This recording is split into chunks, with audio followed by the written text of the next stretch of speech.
This is Bold Feature News. I'm Remington Hernandez, and today we will be interviewing a man with a very interesting story about where he lives and how he got there. He is Juan Galt, a media entrepreneur and a top person for Acapulco V2. Hi Juan, how you doing? I'm good. How are you doing? Thank you for having me. I'm doing just fine, thank you. Now Juan, tell us about your community, how it started, and how it's doing right now. Right, so I'm in Acapulco, Mexico. This is kind of known as a rising and young libertarian enclave. The words that are usually used is anarcho-capitalist community. And it basically started with Jeff Berwick. He is a prolific media entrepreneur and serial entrepreneur, definitely an anarcho-capitalist, very vocal about his beliefs. And he lives here in Acapulco and has a show with the Acapulco Bay in the background. And he started talking about how Acapulco was like a very anarchist city, so a lot of freedom. And he set up a conference in 2014, no, 2015, in February.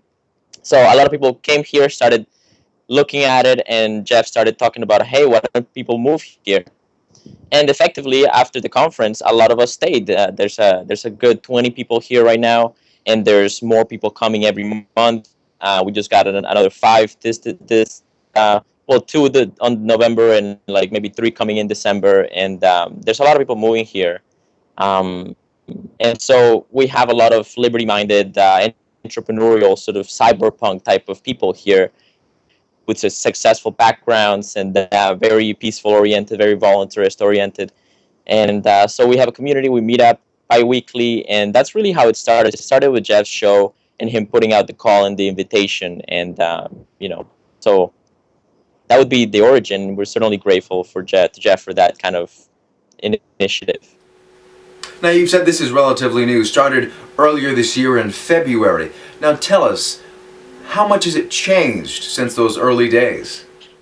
Well, I got here in November of 2014, and there was maybe 10 people, and people weren't meeting up or anything.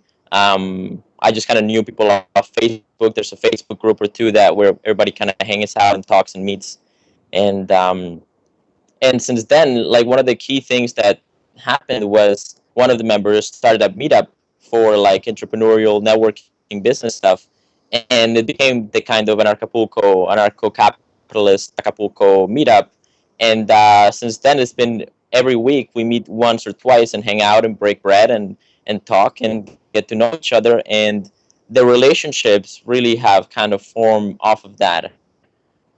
We've had to deal with some challenges. We've connected. We've had to sort of deal with adapting to this new city in a language, in a country whose language many people here don't speak. I'm one of the only native Spanish speakers in this community, and most people are just speak English. And so it's been an interesting experience seeing it kind of evolve and us kind of coming to agreement on what types of standards of behavior are kind of good and which ones are not good. And it's it's been very, for the most part, it's been a smooth sailing. So it's a fascinating experiment. I've been very curious. There's been a lot of enclaves throughout libertarian history, and this is definitely one of the notable ones, even though it's still maybe hardly a year old. Exactly. And I've checked the statistics. Acapulco is the 4th most dangerous city in the world. And I just want to know if you've experienced any violence yourself or know anybody who has in your area. Not in the area that I'm in. So Acapulco is a gulf, right? It's kind of a bay, I guess, and U-shaped, and then you see the ocean. And around the whole bay, there's a main highway, which is called Costera, and this is a highly tourist area. It looks kind of like Las Vegas in some areas. It's lots of clubs, lots of big shiny signs and tall buildings. And this area is, it's fairly secure, especially since I've been here in the past couple of years. It's very secure. You don't really see any violence. You don't really see any armed conflict. Over the past few months, it's been a lot of military presence, a lot of police presence. And in general, there's a lot of private security. So people have kind of taken security into their own hands, and, gates are like, there's strong gates, strong locks, in the lower levels windows have bars and all that. So people really take security into their own hands rather than outsourcing it to the government and stuff like that. They just don't really trust. The thing to understand about Acapulco is that it was a huge tourist town in the 50s, 60s, and 70s with major stars. John Travolta, Arnold Schwarzenegger. There's like huge amount of rock stars that came here and movie stars, and so it became a kind of it's also a big port, one of the biggest ports in Mexico. So there's a lot of influx of a lot of products, including drugs, and there was a high tourist town, so there was a market to sell them, and so it became kind of like a hotspot for drug trade and fun and party time, right? Well, about 5 or 10 years ago, I'm not exactly sure the date, the conflict between the cartels, were basically the dealers and the shipment industry of drugs, got and basically went on war with the Mexican government, and the Mexican government ended up killing the heads of about 3 of the 4 main cartels. And once that happened, there was a lot of minions that didn't have a tie to the suppliers of drugs, so they started fighting for territory here and started doing things like kidnapping and just looking for petty crime. And that's really when the statistics, I think, really shut up the roof as far as murder rate and like dangers. That has certainly quieted down over the past 3 years, and I've never seen any of that. None of my friends have ever seen any of that. If you look at the newspapers here in Acapulco, you'll see pictures of people getting killed every once in a while, like their bodies and stuff, and it's pretty dramatic. But the thing to understand about that is that they actually do the media. If you took pictures of the raids and the police brutality and all the murders that happen in any part of the world, the United States included, or the European crisis, or anything like that, it would be pretty dramatic and pretty scary. But you don't really see those pictures because the media is much more censored and clean, if you will.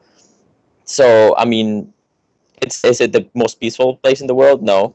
Is it dangerous in some areas of town? Absolutely. There's areas that we just kind of I haven't explored.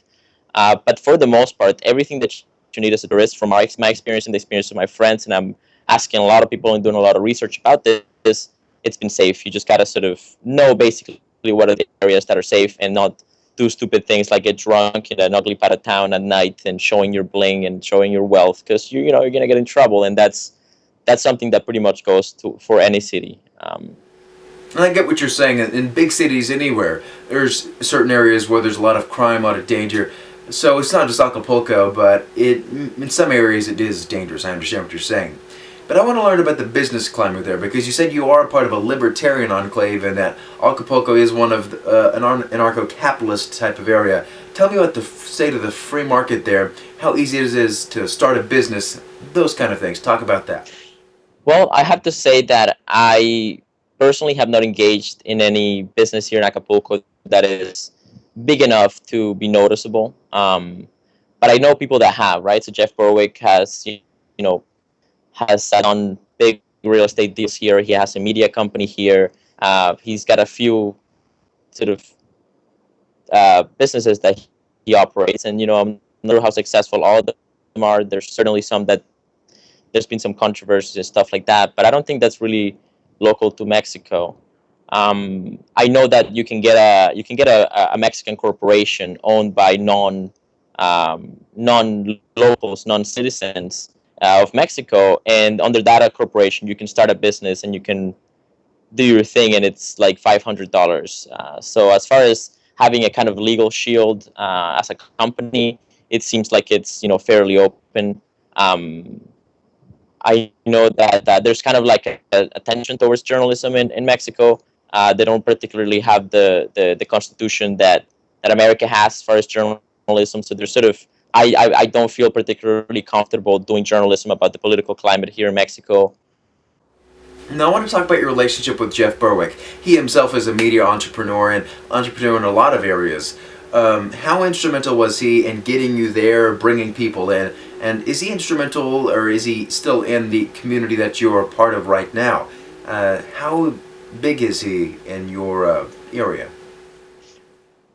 Yeah, as I mentioned, his media organization, his YouTube channel, the Anarcast, is really sort of the source of everybody knowing Berwick and coming to Acapulco. So as far as that goes, he is absolutely essential to people coming here. I think the community has kind of grown to a point where we don't really depend on Berwick anymore. It has its own kind of name, it has its own sort of brand.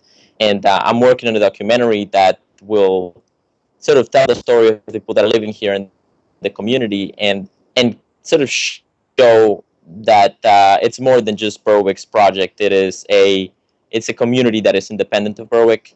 I can tell you that there's a few people that have active relationships with Berwick. I know Freeman, he's been interviewed by Berwick, and he's helping organize the conference for 2016. It's in February in Acapulco 2016. It's looking pretty awesome. And there's Pete Gorman, another friend of mine who's a video editor, and he works with Berwick on the show.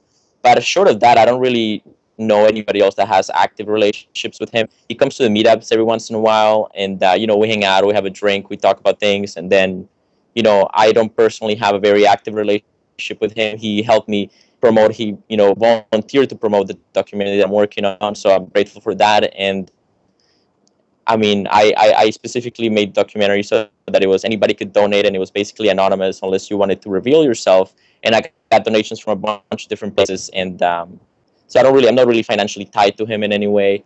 But yeah, he's kind of a media magnate in the libertarian community, and he's he can be very professional and very effective at entrepreneurship. So that I would say that's sort of the setup right now. Now, I know you've been talking about that documentary. I want to hear more about it. Tell our viewers how they can get involved, how they can see it, and when you might release it, and what it's about, foremost. Absolutely. So the problem that I saw when I came here and after staying here for a few months was that Berwick and Angel Clark, who are both media people in the literary space, were talking about Acapulco and showing pictures and talking about it and asking people questions, but it wasn't very in depth, and people had a lot of questions about the technical sort of challenges of moving here, like just how do you get money here, how do you find a place to rent, how do you is it safe, is it stuff like that, like just very specific questions. And they started talking about security and all that, but I felt like there was a lot of questions that weren't answered. So I decided to sort of shoot a documentary, and it's basically what I'm doing is I'm interviewing all the people that I hang out with, all the people that are interested in an interview, that are considered part of this community, and asking, what's been your experience, what's been your journey to come here, what motivated you to come here, how have you felt about it after the fact, and what do you see for the future, and are you tied to Acapulco? What is the good and the bad things about Acapulco?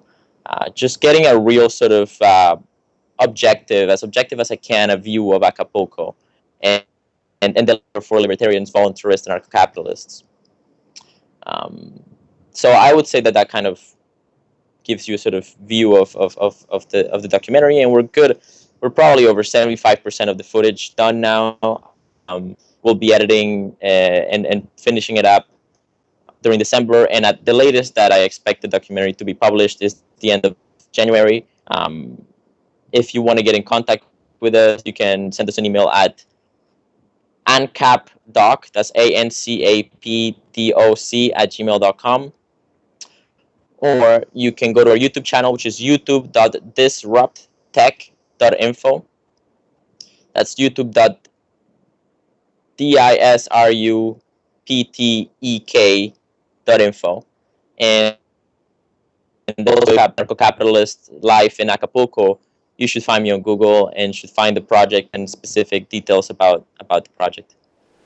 And I'll be sure to put that in the description, our website, and the social media pages. Thank you for joining us, Juan, and I hope you'll join us when your documentary gets finished. I'd love to tell our viewers about that some more. And I hope to have you back. Ciao. This has been BF News. I'm Remington Hernandez. Be sure to like us on Facebook, facebook.com/boldfuturenews, and follow us on Twitter, twitter.com/boldfuturenews. Join us next time for more interviews and news right here on Bold Future News. Bye.